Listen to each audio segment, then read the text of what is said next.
Semua yang saya hormati, semua warga Indonesia, semuanya teman-teman kita yang saya hormati. Saya insya Allah ngisi 15 menit, mungkin itu maksimal. Karena kemarin saya dibilangin sama mbak saya, Mbak Hin, ya, staf khusus di Kemenaker, junior Bu Menteri ketika di Pondok Bakhrul Ulum di Jombang.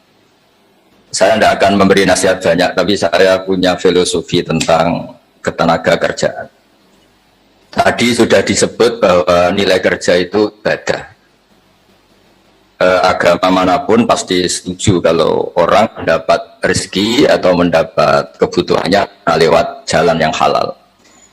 Jalan yang halal itu biasanya pilihannya itu ya kerja, terus mungkin warisan, terus hibah. Ini penting saya utarakan karena saya nanti akan baca beberapa makalah yang diriwayatkan ulama-ulama top, termasuk kitab Ihya, kitabnya Imam Ghazali. Kenapa kita bicara tentang pekerjaan? Harusnya kita ketika dapat rezeki itu asumsi Islam, asumsi kebaikan, itu to'amul wahid yakfi isnan, ya. Jadi makanan jatah orang satu atau rezekinya orang satu itu normalnya bisa dimakan orang dua. Wa to'amusnaini yakfi arbatan, normalnya rezekinya orang dua itu bisa dimanfaatkan, bisa mencukupi orang empat. Jadi kekacauan dunia ini dimulai karena jatahnya orang satu menghabiskan jatahnya orang 1000. Jadi gara-gara kerakusan itu terus sistem sosial itu menjadi kacau. Harusnya itu to'amul wahid yakfi isnan, atau amusna ini yakfi arbatan. Jadi jatah rezekinya orang satu bisa menghidupi orang dua ke atas, jatahnya rezekinya orang dua bisa menghidupi orang empat ke atas. Kemudian ini saya baca saja supaya tambah berkah beberapa teks tentang pekerjaan. Di sini di kitab Ihya di halaman 85 kalau kitab saya tentang keutamaan kerja. Di sini dijelaskan inna minadz-dzunubi dzamban la yukaffiruhu illal hammu fi talabil ma'isyah. Ya, jadi sebagian diredaksikan minadz-dzunubi dzunubun la yukaffiruha illal hammu fi talabil ma'isyah. Jadi sebagian dosa itu ada dosa yang tidak bisa dihapuskan oleh istighfar, tidak bisa dihapuskan oleh sedekah, tidak bisa dihapuskan oleh misalnya wiridan. Yang bisa menghapuskan dosa itu hanya kalau kita serius atau kepikiran, hammu itu kepikiran mencari maisha, mencari rezeki. Jadi sudut pandang itu penting. Jadi kita yang sedang istighosah atau kita yang sedang pengajian atau mungkin kita sedang jadi ustadz, itu melihat orang mencangkul, orang ke pabrik, orang di aktivitas pekerjaannya, itu harus kita lihat bahwa mereka adalah orang-orang yang sejatinya sedang minta ampun sama Allah Subhanahu wa Ta'ala. Karena di sistem pekerjaan itu lahirlah satu variabel atau satu apa saja yang positif. Ada hukum sosial karena ketemu teman yang saling memberi pengalaman. Ada ketergantungan manusia sama hal-hal yang halal. Ini yang paling penting. Sehingga banyak orang itu diwaktu karena pekerjaannya. Misalnya orang bisa hidup itu sebetulnya karena makan nasi, minum air, itu sesuatu yang halal. Jangan sampai orang bisa berpikir, bisa tenang kalau minum narkoba misalnya. Orang bisa kerja karena digerakkan punya anak kecil, punya ibu yang rentan, atau punya keluarga yang membutuhkan. Jangan sampai orang kerja karena digerakkan oleh keinginan ngumbar nafsu, karena hal-hal yang maksiat. Sehingga status orang yang dagang misalnya atas yurusoduk yuhsyafi yawmal qiyamati ma'as-siddiqin wa syuhada.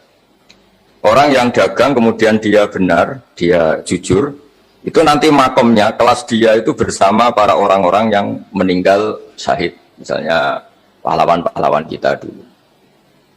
Ini penting saya utarakan supaya cara pandang kita terhadap beragama. Jadi jangan sampai misalnya kita beragama, terus kemudian melihat yang ibadah itu yang datang ke masjid. Sehingga kita jam kerja, kemudian ada pengajian, kita tidak pengajian itu dianggap salah karena nggak datang di masjid. Padahal kita datang ke pabrik atau ke pasar, itu nilainya sama-sama ibadah. Ini penting supaya cara pandang kita terhadap orang lain itu positif. Saya berkali-kali bilang kalau ada tetangga saya meninggal, saya muji-muji karena orang ini kalau malam tidur, kalau malam mungkin ya lihat sinetron, kalau malam itu ya santai-santai di rumah sampai pagi. Kalau kita pakai sudut pandang maksimal, yaitu yang dikatakan taat itu tahajud, witir, wiridan, itu maka orang ini tidak masuk kategori taat. Tapi kalau kita kembali ke definisi takwa, takwa itu meninggalkan hal-hal yang dilarang Allah Ta'ala. Orang ini akan kelihatan berprestasi, karena saat di rumah dia berarti tidak melakukan hal-hal yang kriminal, tidak mencuri, tidak ganggu orang lain, tidak menjadikan kegaduhan di perempatan atau di jalan-jalan.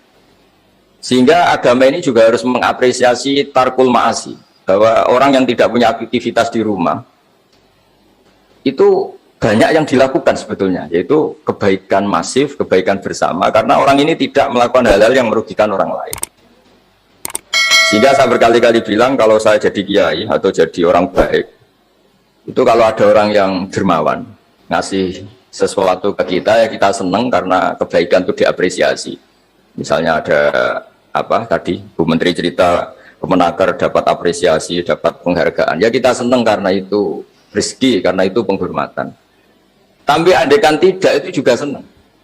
Senangnya karena mungkin orang lain ini sudah tidak butuh kita untuk berbuat baik. Saya berkali-kali bilang, kalau Anda jadi kiai tidak usah tersinggung kalau tetangga tidak minta konsultasi, artinya mereka sudah mandiri bisa memutuskan masalahnya sendiri. Tapi kalau konsultasi, anggap mereka punya akhlak, tanya kiai. Kalau tidak, ya anggap saja mereka sudah mandiri. Makanya sudut pandang ya dalam Islam, itu sudut pandang itu penting sekali. Jadi setelah kita baca beberapa hadis, jadi suatu saat Rasulullah itu ngaji di masjid, di teras masjid. Beliau ngaji, kemudian ada pemuda dengan cangkulnya, dengan enaknya melewati Rasulullah. Sehingga para sahabat itu komplain, ini pemuda ngawur sekali, ada Rasulullah ngaji, tapi tidak ikut ngaji, malah berlalu saja, tetap ke ladangnya. Tapi ketika dengan tanda kutip disalahkan, Rasulullah malah bilang pemuda tadi. Itu pemuda kalau dia kerja karena mencarikan nafkah untuk keluarganya yang kecil atau yang tua dan supaya dia tidak minta-minta orang lain, itu juga sunnahku. Sehingga bentuk sunnah Rasul itu tidak harus orang datang ke pengajian kemudian orang ikuti fatwa kita, mu'idhah kita. Mungkin teman-teman yang sedang bekerja itu tidak lagi mendengarkan ngaji, sudah melakukan isi pengajian, jadi yang lain baru mendengarkan, yang itu sudah melakukan isi pengajian. Makanya kalau di daerah saya banyak, kenapa kamu tidak datang ngaji? Saya lebih ngaji dari Pak Kiai. Kenapa? Pak Kiai kan yang menyarankan supaya kita baik sama orang tua. Saat Pak Kiai pengajian, saya ngurmat orang tua saya di rumah sakit. Tapi kadang-kadang kita pakai ukuran kita sendiri. Yang nggak datang pengajian itu orang jelek karena nggak mau datangin pengajian. Padahal jangan-jangan yang sedang di rumah itu yang sedang melakukan isi pengajian itu. Ya dia tidak datang karena ngerawat orang tuanya, karena sedang asik dengan istrinya. Itu juga harus disebut bagian dari kebaikan. Karena dalam kebaikan Islam, Nabi pernah ngendikan wa fi buti ahadikum shadaqah. Kamu kumpul dengan istri kamu itu sedekah. Sampai sahabat protes, "Ya Rasulullah, masa ayati ahaduna syahwatahu wa huwa lahu ajrun?" Masa urusan seneng-seneng sama istri dia dapat pahala? Terus Nabi menjawab, "Alaysa law wada'aha fi haramin akana alaihi wisrun." Kalau pelampiasan syahwat itu untuk hal yang negatif atau yang haram, dia akan dosa. Maka ketika meletakkan yang benar, dia juga dapat pahala. Jadi pahala itu segampang itu. Orang asik dengan anaknya, dengan cucunya, bercengkrama di rumah, itu ya pahalanya besar. Karena saat itu berarti dia meninggalkan maksiat, dia tidak hura-hura dengan sesuatu yang dilarang agama. Nah, pekerjaan juga gitu. Mungkin orang lain dapat uang karena transaksi narkoba, mungkin orang lain dapat uang karena kejahatan, mungkin orang lain dapat uang karena menipu. Orang-orang yang bekerja itu luar biasa, ingin dapat rezeki dari pekerjaan. Itu harus kita apresiasi. Sehingga makam orang-orang ini, makomnya itu nanti kalau meninggal ma'asidikin wa syuhada. Orang-orang punya gelar asidik, gelar yang luar biasa dalam khazanah kewalian. Nah, orang-orang yang bekerja itu nanti makomnya seperti itu. Itu adalah inspirasi kita yang luar biasa.